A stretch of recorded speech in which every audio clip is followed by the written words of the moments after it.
जेव्हा ना ती मनाला दुखवतात, त्रास देतात, नको नकोशी वाटतात. कधी कधी आयुष्यात असं वाटतं ना, सगळं करूनही आपल्याच माणसांकडून आपल्याला त्रास का होतो किंवा आपलीच माणसं आपल्याला समजून का घेत नाहीत. आपण रडतो तरी त्यांना काहीच फरक पडत नाही. ज्यावेळी त्यांना गरज असते त्यावेळी आपण त्यांच्या पाठीशी उभे राहतो, पण ज्यावेळी आपल्याला त्यांची गरज असते त्यावेळी मात्र ते आपल्यापासून दूर जात असतात.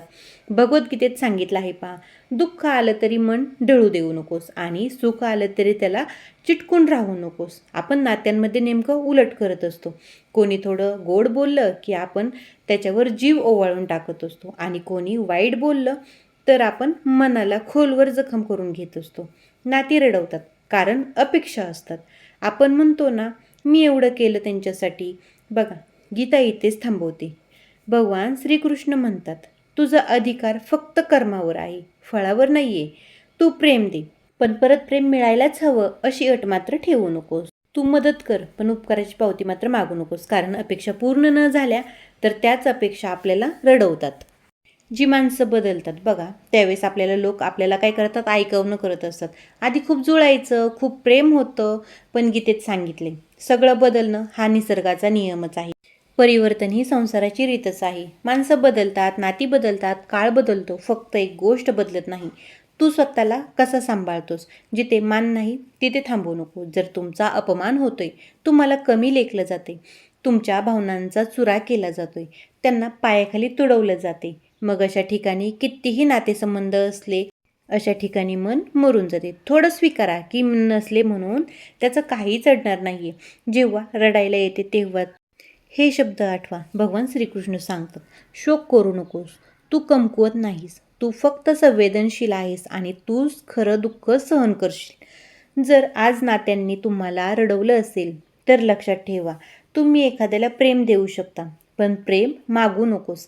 जेव्हा आपलीच माणसे दूर जातात, न भांडता, ना कारण सांगता, ना उत्तर, फक्त रिकामी जागा, ते का गेले हा प्रश्न सतावत राहतो. हा प्रश्न पडणे साहजिकच असतो, पण एखाद्या व्यक्तीला जीव लावला, मग तो किंवा ती नाती रक्ताची असो किंवा मैत्रीतली असो, पण ती लोक बदलतात.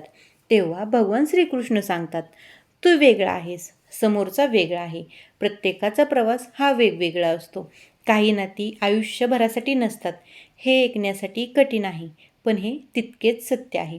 काही माणसं आपल्या आयुष्यात येतात आपल्याला शिकवायला, आपल्याला मजबूत करायला, आणि मग त्यांची भूमिका संपते. काळवेळ सगळं बदलते. नातीसुद्धा आपण धरून ठेवतो म्हणून त्रास देत असतात.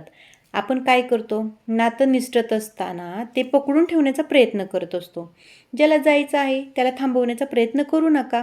खूप जणांना वाटते एकटं राहायला नको म्हणून सहन करते, पण गीतेत स्पष्ट सांगितलं आहे, अपमान सहन करून एकटेपणा टाळणं हा सौदा फार महाग पडतो. एकटेपणा कधीही जखम भरून काढतो, पण चुकीचं नातं दररोज जखम उघडत राहतो. आपण म्हणतो, मी खूप प्रेम केलं, खूप जीव लावला, तिच्यासाठी त्याच्यासाठी खूप केलं. याचं उत्तरही गीतेत आहे. बघा, तू प्रेम केलंस हे तुझं सामर्थ्य आहे, पण समोरच्याने ते जपलं नाही ही त्याची मर्यादा आहे. शक्ती म्हणजे मन स्वच्छ ठेवणे. गीता काय सांगते, जेव्हा नातं तुटतं तेव्हा राग येतो, याला धडा शिकवायलाच हवा. पण गीता सावध करते, रागातून बुद्धी हरवते आणि बुद्धी गेली की आपलंच नुकसान होतं. म्हणून गीतेत सांगितले, माफ करा पण विसरू नका. नातं गेलं म्हणजे आयुष्य संपलं नाही. आता वेळ आहे स्वतःशी बोलण्याची.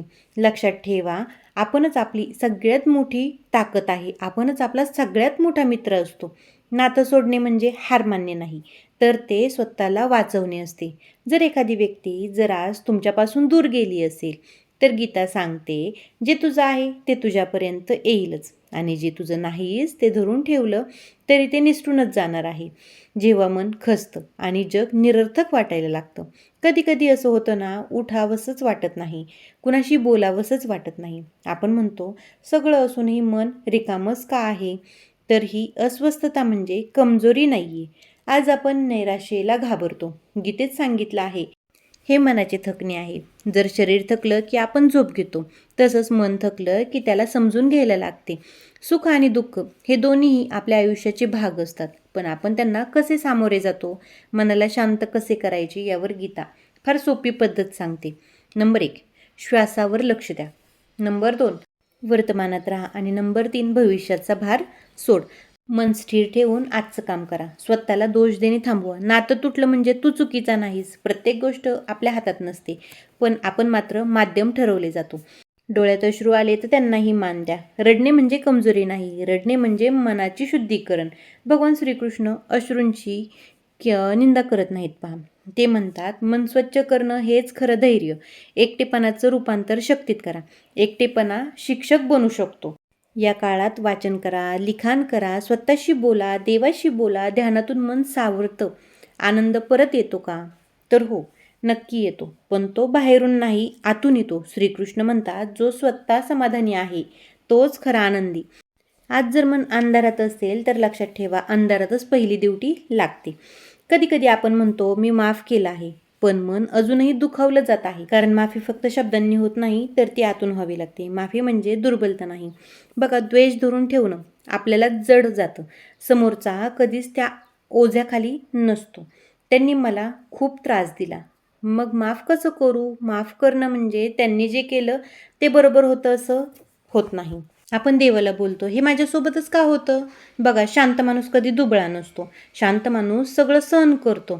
जर तुम्ही कोणाला मनातून माफ केलं तर समजा तुम्ही स्वतःला मुक्त केलंस. कारण माफी ही समोरच्यासाठी नसते, ती आपल्यासाठी असते. स्वतःवर प्रेम करा. कारण आहे ना, शेवटी तुमच्यासोबत तुम्हीच असता. आपण सगळे एखाद्या टप्प्यावर हे विसरतो. आपणही प्रेमाचे पात्र आहोत. सगळ्यांसाठी करतो, पण स्वतःसाठी काहीच ठेवत नाही. स्वतःवर प्रेम म्हणजे अहंकार नाही. बघा, जसे आपण स्वतःला जपतो तसंच इतरांनाही जपा. म्हणजे स्वतःला विसरणं नाही. मी कुणासाठी तरी पुरेसे नव्हते, ही भावना मनाला आतून पोखरत जाते पहा. स्वतःच्या आवडी जपा, स्वतःच्या शरीराची काळजी घ्या, मनाला वेळ द्या, शांततेला निवडा. स्वतःवर प्रेम केल्यावर काय बदल होतो आपल्या शरीरामध्ये ते तुम्हाला अनुभवायला भेटेल. बघा, आपण लोकांकडून आहे ना अपेक्षा करणे बंद करतो, जास्त शांत राहतो, स्वतःला सिद्ध करत बसत नाही, आणि मग योगायोगाने योग्य माणसं आपोआप येत असतात. मग कोणावर विश्वास ठेवायचा आणि कोणावर नाही हे तुम्ही ठरवू शकताय. विश्वास तर ठेवायचा, पण अंधविश्वास नाही ठेवायचा. आज जर आपण स्वतःवर प्रेम करायला सुरुवात केली तर समजून जायचं, नात्यांनी दिलेलं दुःख आपलं काम करून गेलं आहे. ते तुला मजबूत बनवायलाच आलं होतं. नवी सुरुवात घाबरवते, पण तीच मुक्त करते. सोडल्याशिवाय शांती मिळत नाही. आठवणी पुसायच्या नसतात, आठवणी पुसताही येत नाहीत, पण त्यांचा भार कमी करता येत असतो. नवीन सवयी लावून घ्या. स्वतःसाठी एक नवीन वेळापत्रक तयार करा. आयुष्य जगायला एक नवीन हेतू मनात ठेवा. ज्याचं मन स्थिर आहे तोच खरा मजबूत. बघा, काही नात्यांना मनातच निरोप द्या. काही माणसांना प्रत्यक्षात निरोप द्यायची गरजही नसते. वेळ हेच सर्वात मोठा उपचार असतो. आज जे अशक्य वाटते तेच उद्या शक्य सोपे होत असते. काळ सगळं योग्य जागी ठेवतो. ज्यावेळी आपण आयुष्यात नव्याने सुरुवात करतो तेव्हा लक्षात ठेवा, नवीन सुरुवात ही पूर्णपणे शून्यातून असते. योग्य नाती कशी ओळखायची? पुन्हा मन तुटण्यासाठी. एकदा मन तुटलं की मग मन म्हणतं, आता कुणाच्या जवळ जायचं नाही, नात्यांपाशी जायचंच नाही. ही भावना चुकीची नाही, पण कायमची असू नये. सगळीच नाती वाईट नसतात आणि सगळीच माणसे आपले नसतात. बघा, संगतीमुळे आपण जोडतो. म्हणजेच काय? संगतीमुळे तुला शांत वाटते, ज्यांच्या संगतीमुळे तुला शांत वाटते तेच खरे जवळचे. रक्ताचं नातं नेहमीच मनाचं असेल असं नाही, आणि मनाचं नातं हे नेहमी रक्ताचंच असेल असंही नाही. स्वतःला एकच साधा प्रश्न विचारा, योग्य नात्यांची निवड कशी करायची? या माणसासोबत मी स्वतः सारखा राहू शकतो का? का? तर उत्तर जर हो असेल तर ते नातं सुरक्षित आहे. चांगल्या संगतीत मन मोकळं राहतं. जी नाती कायम गोंधळात टाकतात ती जपायची नसतात. जर एखादं नातं कायम शंका निर्माण करत असतील, स्वतःला सिद्ध करायला लावत असेल, अपराधीपणात ठेवत असतील, तर ते प्रेम नाही, तर ते मानसिक ओझं आहे. पुन्हा दुखावले जाऊ नये म्हणून काय शिकावे? बघा, नंबर 1, लगेच विश्वास ठेवू नका. नंबर 2, कृती पहा, शब्द नाही. नंबर 3, मर्यादा आधीच ठेवा. नंबर 4, स्वतःला विसरू नका. नंबर 5, जी माणसं तुला घाबरवत नाहीत, दडपणात ठेवत नाहीत, तुझ्या शांततेला त्रास देत नाहीत, तेच तुझ्या आयुष्यात राहण्यास पात्र आहेत. या गोष्टी तुम्ही नक्की हे करा. आणि ज्या नात्यांना वाटतं की तुम्ही फक्त त्यांच्यासोबतच राहावं, तर अशी नाती आयुष्यातून काढून टाका, कारण ही लोकं कोणाचीच नसतात. तर थोडक्यात आज छान अशी मी माहिती तुमच्यासोबत शेअर केलेली आहे. नक्कीच तुम्हाला याच्यापासून फायदा भेटणार आहे. व्हिडिओ जर आवडला असेल, व्हिडिओला लास्टपर्यंत आलेला असाल तर खूप खूप थँक्स. हा व्हिडिओ जास्तीत जास्त शेअर करा. व्हिडिओवरती पहिल्यांदाच आला असाल तर चॅनेलला सबस्क्राईब करा. व्हिडिओ आवडला असेल तर व्हिडिओला लाईक करा. Thanks for watching. काळजी घ्या सर्वांनी.